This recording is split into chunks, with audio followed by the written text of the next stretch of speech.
नमस्कार दोस्तों, स्वागत है आप सभी का एक बार फिर से हमारे YouTube चैनल पर। और आज देखिए, दो इम्पोर्टेंट टॉपिक होते हैं हमारे एसडी प्रोसेस में।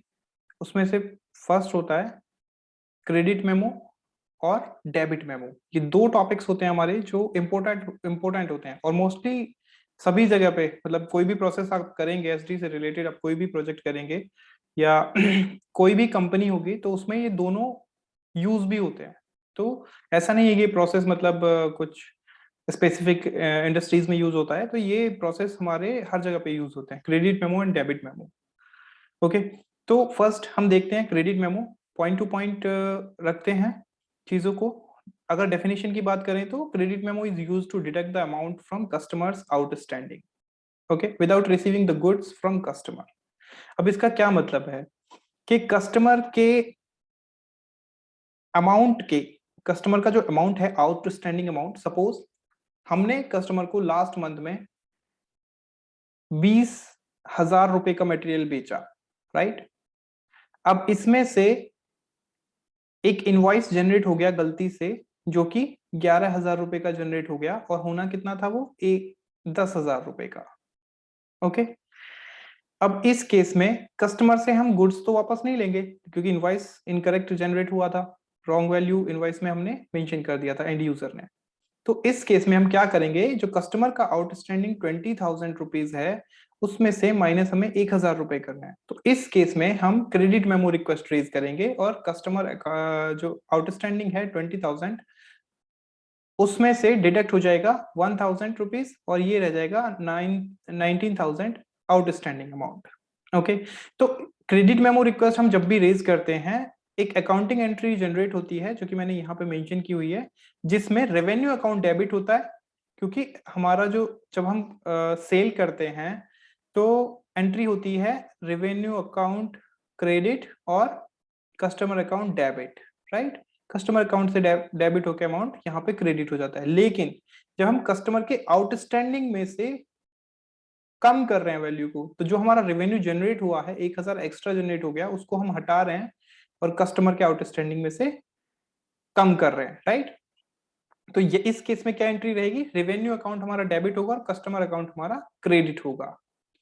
ओके, अब इसमें सिनेरियोज हमारे क्या क्या हो सकते हैं सिनेरियो। इसमें हमारे सिनेरियो हो सकते हैं जैसे user mistakenly overcharge the previous invoice, जो कि मैंने अभी फर्स्ट एग्जांपल लिया था। The goods are totally damaged at customer place and which are not in position to take back. Okay, ये कैसे होता है कि जब कस्टमर के यहाँ पे गुड्स डिलीवर हुआ तो इन ट्रांजिट में वो डैमेज हो गया एंड उसकी उसको वापस लाने की, उसके रिटर्न लाने की कॉस्ट जो है वो उसकी वैल्यू के बराबर है, किसकी, मटेरियल की, राइट। तो उस केस में हम क्या करते हैं, या तो बराबर है या उससे ज्यादा है, तो उस केस में कंपनीज क्या करती हैं कि वो उस मटेरियल को वहां से नहीं लाती हैं। ठीक है, वो कस्टमर के लिए डैमेज है और कंपनी के लिए उसका कुछ यूज नहीं है क्योंकि उससे ज्यादा कॉस्ट तो उसको वापस लाने में लग रही है। उस केस में हम क्या करते हैं, उस उतने अमाउंट का, सपोज कस्टमर ने 1,00,000 रुपए का मटेरियल परचेज किया और उसमें से उसको 1,500 रुपए का डैमेज मिला, राइट। अब 1,500 का मटेरियल लेने के लिए 100 किलोमीटर व्हीकल अरेंज करके तो नहीं भेज सकते, राइट। उससे ज्यादा तो कॉस्ट आ जाएगा। तो क्या करते हैं कि एक क्रेडिट नोट इशू करते हैं और 1,500 रुपए कस्टमर के आउटस्टैंडिंग से वापस चले जाते हैं, मतलब डेबिट हो जाते हैं, कम हो जाते हैं। ओके, अब एक और केस होता है कि रिटर्न डिलीवरी में बी मोर कॉस्टली। तो रिटर्न डिलीवरी अगर ज्यादा,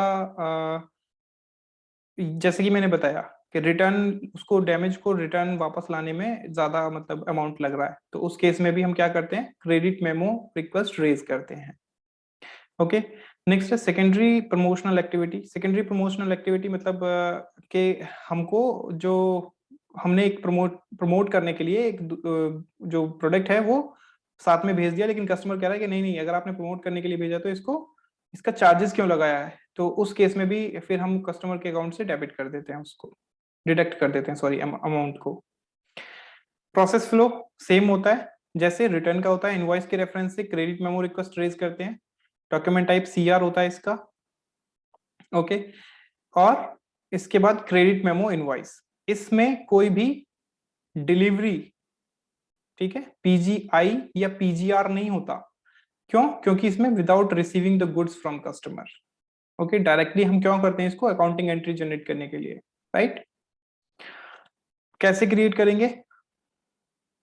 VA01 से सेल्स डॉक्यूमेंट CR रखेंगे, क्रिएट विद रेफरेंस पे क्लिक करते हैं, या फिर ऑलरेडी हम VOV8 में जाके यहाँ पे सेटिंग्स में चेंज कर लेते हैं, इनवॉइस कर लेते हैं इसको। Mention billing document, click on copy, billing block should be blank. ये इसके कुछ पॉइंट्स है जो हमें ध्यान रखने होते हैं। VF01 में एंटर करके इनवॉइस सेव कर देते हैं। Next, debit memo request. अब देखिए, डेबिट मेमो रिक्वेस्ट हम कब करते हैं? When we create debit memo request if we want to add some amount to customers outstanding. Customer का जो आउटस्टैंडिंग अमाउंट है, सपोज 10,000, राइट, और हमें इसमें 2,000 रुपए और ऐड करने हैं, तो उस केस में हम क्या करते हैं कि एक डेबिट मेमो रिक्वेस्ट रेज करते हैं और कस्टमर को 2,000 रुपए चार्ज करेंगे।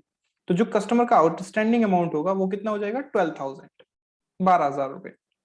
अब ये किस किस केस में हो सकता है? जैसे इंटरेस्ट चार्ज लगा रहे हैं कस्टमर को, सपोज कस्टमर पेमेंट टर्म्स जो हैं वो 1 मंथ का है, लेकिन कस्टमर ने 1 मंथ में पेमेंट टर्म्स के अकॉर्डिंगली पेमेंट नहीं किया, सेकेंड मंथ स्टार्ट हो गया, 15 डेज और एक्स्ट्रा हो गए, तो उस केस में क्या करते हैं? कस्टमर को चार्जेस लगाते हैं, इंटरेस्ट चार्जेस। सपोज 2 लाख रुपए लेने थे लेकिन कस्टमर ने नहीं दिए, अब इंटरेस्ट चार्ज लगा दिया 5% या 2% या 3%, वॉट एवर इट इज। तो 1 महीने का इंटरेस्ट चार्ज लगा कस्टमर के ऊपर 6,000 रुपए, 3% सपोज उन्होंने लगाया 2 लाख पे। ओके, 6,000 का क्या करेंगे? डेबिट मेमो रिक्वेस्ट रेज करेंगे। Okay, debit memo request raise करेंगे। और जो इस केस में देखिए अकाउंटिंग एंट्री क्या जनरेट होती है कि कस्टमर अकाउंट डेबिट होता है और रेवेन्यू अकाउंट क्रेडिट होता है, क्योंकि 6,000 रुपए हमारे रेवेन्यू में आने वाले, इंटरेस्ट चार्ज मिल रहा है हमें, राइट? तो ये क्वेश्चंस पूछे जाते हैं इंटरव्यू में अकाउंटिंग एंट्री का, आपको पता होना चाहिए। What is the accounting entry if we create the debit memo request? What is the accounting entry if we create the credit memo request? So you should aware about these accounting entries. Okay, या फिर जो last previous invoice था वो under charge हो गया, मतलब हमें invoice generate करना था 10,000 का, बट कस्टमर ने by mistake, sorry and user ने बाय मिस्टेक उसको 9,000 का जनरेट कर दिया, राइट? तो उस केस में हम 1,000 रुपए के लिए 1,000 रुपीज के लिए डेबिट मेमो रिक्वेस्ट रेज करेंगे और कस्टमर को भेज देंगे, तो अकाउंटिंग एंट्री जनरेट होगी और कस्टमर का जो आउटस्टैंडिंग रहेगा वो 10,000 हो जाएगा, राइट? या आउटस्टैंडिंग में 1,000 रुपए और ऐड हो जाएंगे। ओके, प्रोसेस फ्लो इसका सेम ही होता है, invoice, debit memo request, debit memo, invoice. Okay, तो इसमें क्या होता है कि अगर आप सेल्स डॉक्यूमेंट की बात करते हैं, जैसे DR है और CR है, तो इस केस में अगर हम प्रोसेस वाइज बात करें तो ये ऑर्डर रिलेटेड बिलिंग्स होती हैं, क्योंकि इसमें PGI और PGR नहीं होता, without receiving the goods these entries are happening. Okay, तो in debit memo and credit memo we don't have delivery, देखिए यहाँ पे मैंने मेंटेन भी किया हुआ है। नेक्स्ट देखिए, अभी हम इस वीडियो में सिर्फ इतना ही रखते हैं, नेक्स्ट वीडियो में ये दोनों SAP में रन करके चेक करेंगे। तो अगर आप चैनल पर नए हैं तो चैनल को सब्सक्राइब कर लीजिए ताकि नेक्स्ट वीडियो को अपडेट आपको मिल जाए। बेल आइकन को प्रेस करना बिल्कुल मत भूलिएगा। वीडियो पसंद आई है तो लाइक कीजिएगा, शेयर करना बिल्कुल मत भूलिएगा। नेक्स्ट वीडियो में दोबारा मिलते हैं इसके प्रैक्टिकल टेस्ट के साथ में, तब तक के लिए नमस्कार।